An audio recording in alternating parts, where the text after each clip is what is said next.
como você era antes de se entregar a Jesus.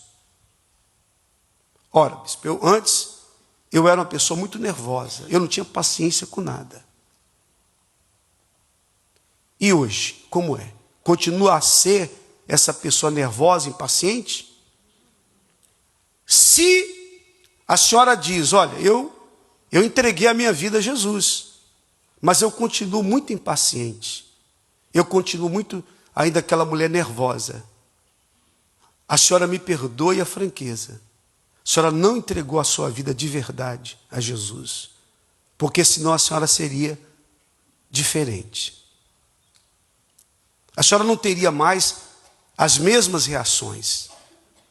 A senhora teria um comportamento diferente.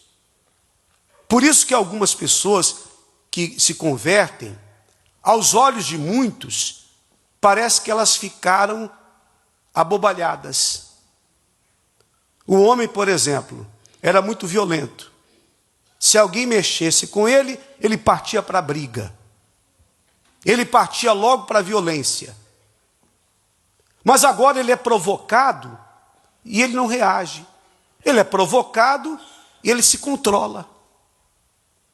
Alguém que olha para esse homem diz assim, o fulano é muito mole, é muito fraco, é covarde.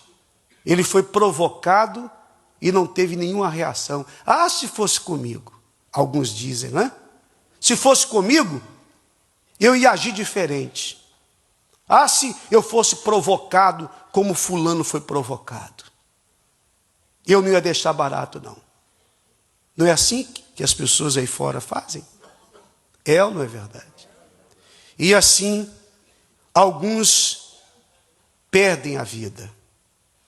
O Espírito Santo dá o controle em momentos como esse. Compreende? Só Ele pode dar esse autodomínio, esse domínio próprio. Por isso que um dos frutos do Espírito Santo é o domínio próprio. Ou seja, você consegue se controlar diante de situações que antigamente era impossível você se controlar. Há pessoas que dizem, olha, às vezes até eu me desconheço, porque, se fosse em outro tempo, eu nem sei o que eu ia fazer. Se fosse em outras épocas, o que eu passei, a humilhação que eu sofri lá no meu trabalho, a humilhação que eu sofri da parte de um familiar meu, se fosse em outras épocas, a casa tinha desabado. Mas eu consegui me controlar, guardei o meu coração, não fiquei com mágoa, porque se fosse em outra época, eu ia ficar com muito ódio, com muita mágoa, e eu não ia querer ver nunca mais aquela pessoa na minha frente. Mas olha, graças a Deus, eu fui ofendido, mas o meu coração está limpo. Eu estou em paz. Isso só é possível quando aconteceu primeiro na pessoa a transformação de Deus.